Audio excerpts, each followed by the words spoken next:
안녕하세요. 저는 현재 직장인 투자자로 이번에 하루 10분 미국 주식 월급보다 더 번다를 출간하게 된 삭 이석근이라고 합니다. 반갑습니다.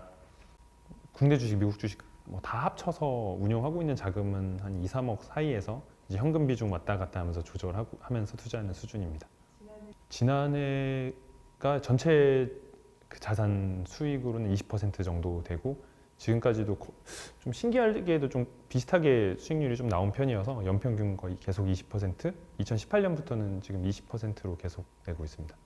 주식을 시작하게 된 계기는 아마 많은 직장인분들이 공감하실 것 같은데 이제 뭔가 월급만 모아서 뭔가 쌓이는 속도도 느린 것 같고 그리고 뭔가 하는 일은 엄청 많은 것 같지만 돈은 이제 따라오지 않는 것 같고 그러다 보니까 뭔가 자산을 증식할 수단이 좀 필요하겠다 그러던 과정에서 또 이제 옆자리에 계시던 분이 이제 주식을 잘 하시고 또 주식 전도사 같은 분이 계셨어요. 그래서 그분의 어떤 가르침을 받고 그렇게 시작을 하게 됐습니다.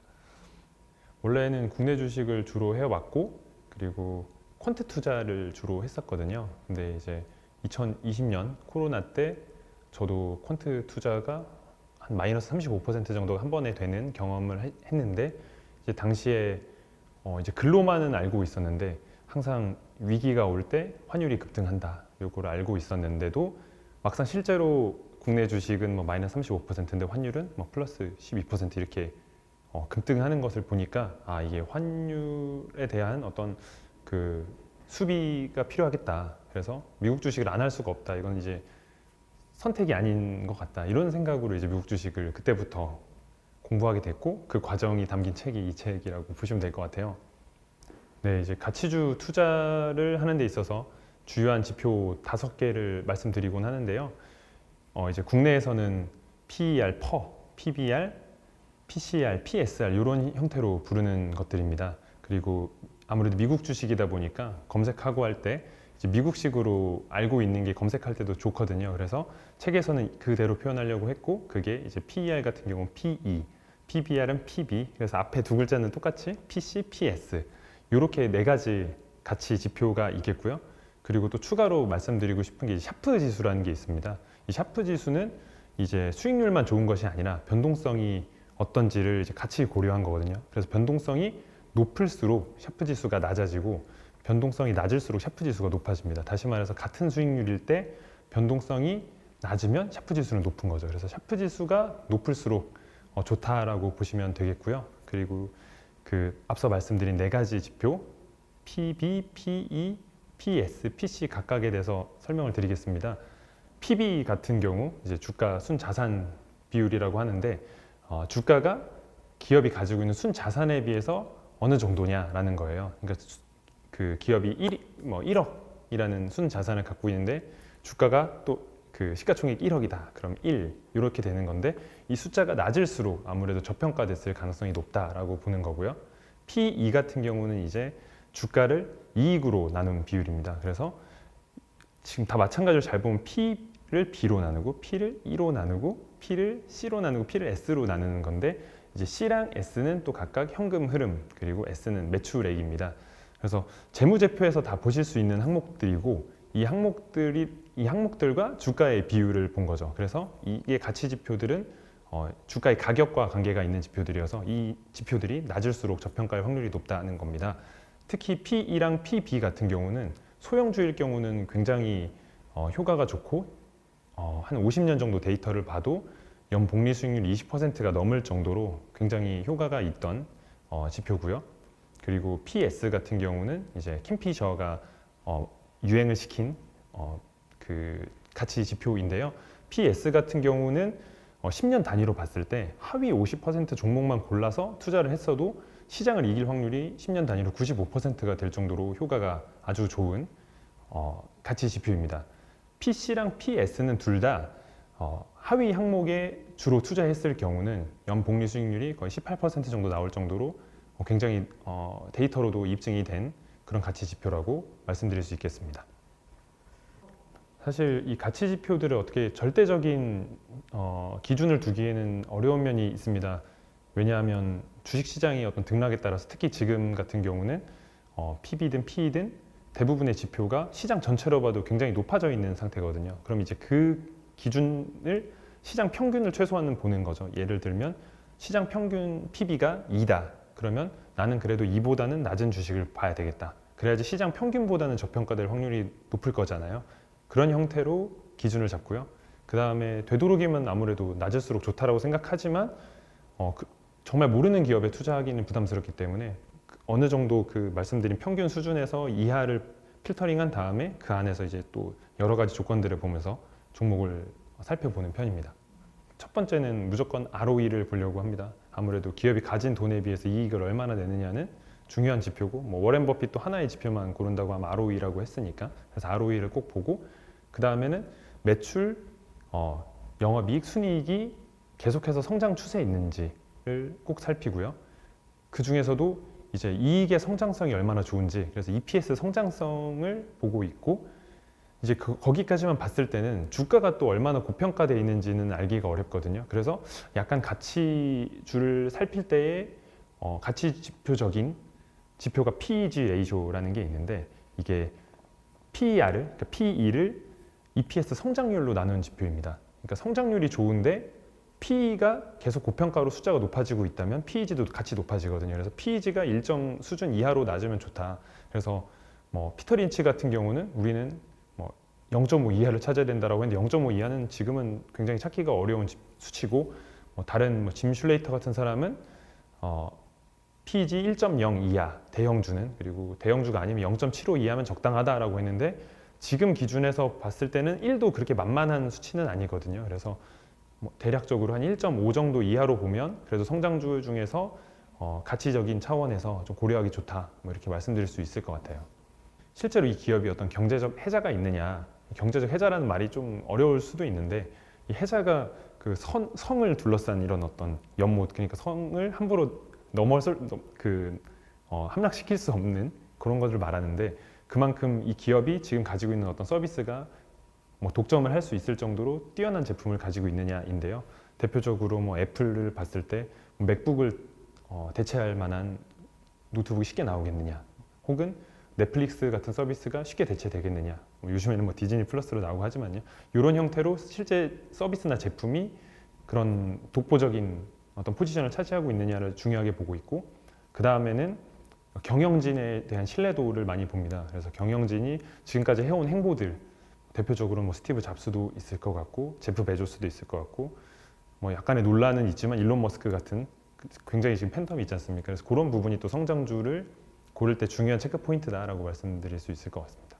사실 뭐 PE나 PB 같은 경우는 워낙 대표적인 가치 지표여서 저희가 쓰는 HTS 같은 데서도 쉽게, HTS나 MTS에서도 쉽게 찾아볼 수는 있거든요. 이제 PS, PC, 그리고 뭐 더 나아가서 EV, EBITDA라든지 뭐 이런 것까지 보려고 한다면 이제 핀비즈 같은 웹사이트를 이용하는 것이 좋습니다. 제가 주로 사용하는 사이트인데요. 핀비즈에는 말씀드린 그런 가치 지표들을 모두 스크리닝해서, 그러니까 필터링 한다고 하죠. 그래서 그 조건에 맞는 종목들을 찾아보기가 굉장히 수월하게 되어 있거든요. 그래서 그런 곳에서 종목을 찾고, 그 다음에 이제 아무래도 지표만 보고 투자하기에는 좀 부담스러울 수 있기 때문에 실제로 이 기업이 어떤 서비스, 어떤 제품을 만들고 있는지 이런 부분을 찾아보면서 투자를 하는 편입니다. 관심 있는 종목이 실제로 지금 가지고 있는 종목이기도 한데, 엔비디아 같은 종목을 관심 있게 보고 있고요. 아무래도 지금 메타버스, 암호화폐 이런 굉장히 핫한 키워드에서 빠질 수 없는 게 GPU다. 그래서 GPU가 이제 그래픽카드 연산하는 부분인데, 그 부분에서 엔비디아가 거의 독점 수준으로 뛰어난 기술력을 가지고 있거든요. 그래서 뭐 어느 한쪽에 치우치지 않고 이 모든 데 걸칠 수 있는 기업이니까 미래에 아직도 유망하지 않을까 해서 그런 기업들에 관심을 가지고 있죠. 배당 문화가 많이 발달해 있거든요. 그래서 아무래도 국내 주식보다 많은 이점이 있는 게 배당주일 것 같습니다. 그래서 배당주 고를 때 제가 주로 보는 게 첫 번째는 당연히 배당 수익률을 보겠죠. 수익률이 높으면 그만큼 뭐 이자로 쳐도 많이 이자가 나온다는 뜻이기 때문에. 그리고 근데 또 무작정 수익을 많이 주는 게 좋은 기업은 아니거든요. 왜냐하면 기업의 주가 가치가 많이 내려오면, 원래는 5%짜리 배당을 주는 기업에 주가가 뭐 $100였는데 이게 $50가 되면 2배가 되거든요. 10%. 그러니까 이런 경우는 기업에 실제로 문제가 있을 수도 있기 때문에 이런 걸 확인하기 위해서는 배당 성향을 보면 좋은데요. 배당 성향은 이익 중에서 얼마나 주주에게 배당을 주고 싶어하는 성향이냐. 그래서 말씀드린 대로 기업에 문제가 있으면 이 배당 성향이 엄청나게 높아지는 경우들이 있습니다. 그러니까 이익이 없는데 억지로 배당을 주는 거죠. 그래서 그거를 거르기 위해서는 배당 성향 50% 미만 기업을 보면 좋다라고 생각해서 그런 조건을 보고 있고요. 그리고 세 번째로 말씀드릴 수 있는 게 배당을 얼마만큼의 기간 동안 성장시켜 왔느냐를 주로 보는데요. 미국은 재밌게도 이 배당 그 계급표가 있습니다. 우리나라도 뭐 수많은 계급표들이 있는데 그래서 아예 이건 배당 계급표는 이름까지 붙어 있거든요. 그래서 25년 이상 배당을 증가시켜온 기업을 배당 귀족이라고 부르고 50년 이상 증가시켜온 기업을 배당 왕 이렇게 부릅니다. 그래서 배당 귀족 이상인 배당주를 굉장히 안정적이기 때문에 좀 선호하고 있고 배당주 투자에 있어서는 그래서 또 하나의 지표만 딱 골라라 라고 하면 저는 이 배당 성장 기간이 얼마나 됐느냐 이 횟수 자체가 신뢰를 말해준다고 생각하기 때문에 이런 부분을 또 주요하게 보고 있습니다. 또 마지막으로 또 말씀드릴 게 배당주지만 꾸준하게 매출을 내고 있고 꾸준하게 이익을 내고 있는지는 꼭 마지막으로는 확인합니다. 그래서 이 부분이 또 어느 정도 매출을 유지만 하고 있어도 앞에 세 가지 조건이 맞았을 때는 괜찮은 배당주다라고 생각하고 투자를 하는 편입니다. 실제로 뭐 책도 마법 공식도 있고 한데 저도 퀀트 투자를 했기 때문에 이제 그 부분에 대해서 많이 공부하고 시도했던 부분인데 항상 시장을 이기는 마법 공식은 결론적으로는 없는 것 같고요.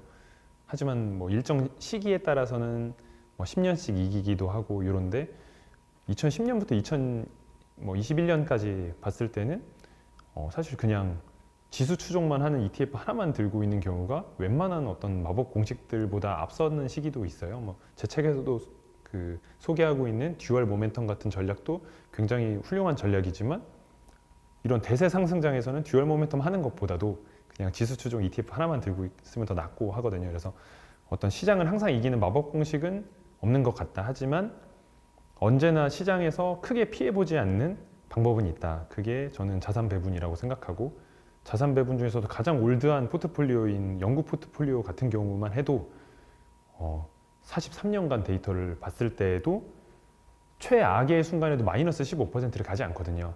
근데 거의 40년 넘는 기간 동안 최악의 그것도 1년도 아니고 최악의 순간이거든요. 그 순간에 마이너스 15 가지 않을 정도면 굉장히 방어력이 좋은 포트폴리오인데 오히려 이런 자산 배분이 시장에서 퇴출되지 않는 최고의 마법 공식 아닌가 저는 그렇게 생각합니다. 병정게임이 포트폴리오라고 제가 기존에 나와 있는 영국 포트폴리오나 올웨더 포트폴리오라고 대표적인 자산 배분 포트폴리오가 있거든요. 이 부분을 살짝 변형해서 만든 포트폴리오입니다. 제가 이름을 그냥 지은 건데 대표 미국 주가지수 3개의 ETF 나눠서 15, 15, 15에서 주가지수 ETF 45% 그리고 장기채, 중기채 섞어서 채권으로 45% 그리고 나머지 10%를 금으로 채우는 포트폴리오거든요. 이걸 주로 한 절반 정도 투자를 하고 있습니다. 그 S&P 500 지수 추종 SPY 그리고 다우존스 지수 추종 DIA 그리고 나스닥 지수 추종 QQQ 이런 ETF로 주식이 구성되어 있는 거고요. 예, 저는 자산 배분으로 리스크를 많이 대비를 하고 있고 그리고 아무래도 지금 같은 좀 불확실성이 높은 장에서는 배당주 같은 배당주들 위주로 포트폴리오를 가져가면 아무래도 장이 꺼질 때 좀 덜 손해를 볼 수 있다고 생각하고요. 또 제가 손실을 많이 대비하는 방법으로는 지금 같은 시기에는 현금 비중을 항상 일정 부분 가지고 있는 게 좋다고 생각해요. 역사적으로 미국 주가지수 S&P 500이 50% 이상 빠진 게 2000년 이후로는 2번밖에 없거든요. 닷컴 버블 때와 세계 금융위기 때밖에 없는데 그 외에는 30% 이상도 빠진 적이 없습니다. 그렇게 코로나 때 30% 넘게 빠졌고요. 그렇게 30% 넘는 게 3번밖에 없기 때문에 이런 30% 넘는 하락을 항상 대비를 하고 있고 이 경우에 꼭 필요한 게 현금이다라고 저는 생각하고 있습니다. 저도 사실 항상 그 부분에 대해서 우려를 많이 하고 있고 언제나 최악의 상황은 생각해야겠다.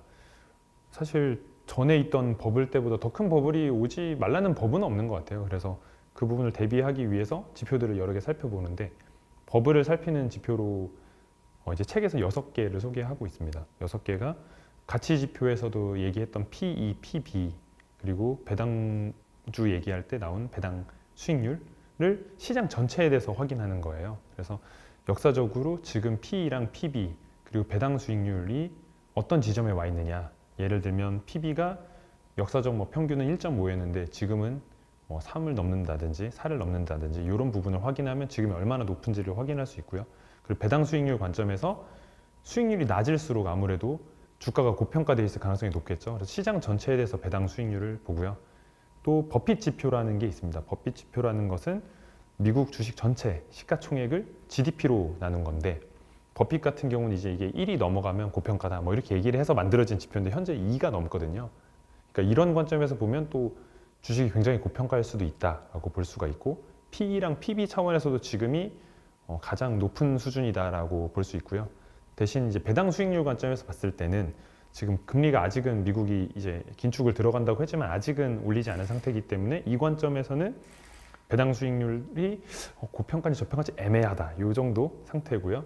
또 제가 추가로 또 보는 것이 비어라는 지표가 있는데, 채권 수익률과 주식의 수익률, 그러니까 P/E를 역수를 취하면 이익 수익률이 되거든요. 이 채권 수익률과 쉽게 말해서 주식 수익률을 비교한 건데, 채권보다 주식 수익률이 낮으면 고평가다라는 뜻이 되거든요. 근데 아직까지 이 관점에서는 채권 수익률보다는 주식의 수익률이 높은 상태여서 또 이 관점에서는 아직 거품 아닌데 또 이렇게 볼 수가 있고요. 그리고 가장 저는 정확하다고 보는 지표가 장단기 금리 역전이 가장 이 버블을 예측하기에 좋은 지표다라고 보고 있습니다. 그래서 역사적으로도 금리가 상승 거의 최고점을 찍는, 상승기의 최고점을 찍는 시기에서 장단기 금리 역전이 일어나면 그 다음에 꼭 버블이 터지곤 했거든요. 이런 관점에서 보면 지금은 아직 금리 상승기가 아니기 때문에 무엇보다도 금리가 계속해서 상승하는 시기에 장단기 금리가 역전이 되는지는 유심히 살펴볼 필요가 있다라고 생각합니다. 저도 많이 그랬는데 이게 이제 몇 년만 경험이 쌓여도 약간 어김없이 변동성 큰 걸 선택했던 사람들이 그렇게 좋은 성적을 내는 경우를 못 봤어요. 항상 쉽게 말해서 테슬라 같은 종목, 지금 뭐 천슬라 간다고 했다가 또 막 물려서 이제 또 곡소리 나오는 경우도 많이 보고, 또 국내 주식에서 뭐 좀 작전주 같은 소위 잡주라고도 불리는 어떤 시가총액이 굉장히 작은 기업들의 어떤 재료가 좋다, 혹은 뭐 대선 테마주다, 그래서 그런 것들을 노리면 며칠 만에 뭐 50%, 100%를 먹기도 하는데 장기적으로 봤을 때 큰 수익을 가져가는 경우는 잘 없고, 또 본인들도 그게 자신이 없기 때문에 큰 금액을 굴리는 경우도 또 잘 없더라고요. 그래서 저는 수익률을 사실 낮추고 본인의 욕심만 통제할 수 있으면 이렇게 다 알려진 자산 배분 포트폴리오만 가져가도 본인의 거의 전 재산을 넣어도 별로 위험성이 없으니까 저는 그렇게 투자를 하면 개인은 어떻게 보면 가장 주식을 잘 사용할 수 있다? 자산 증대에 있어서 그렇게 생각합니다.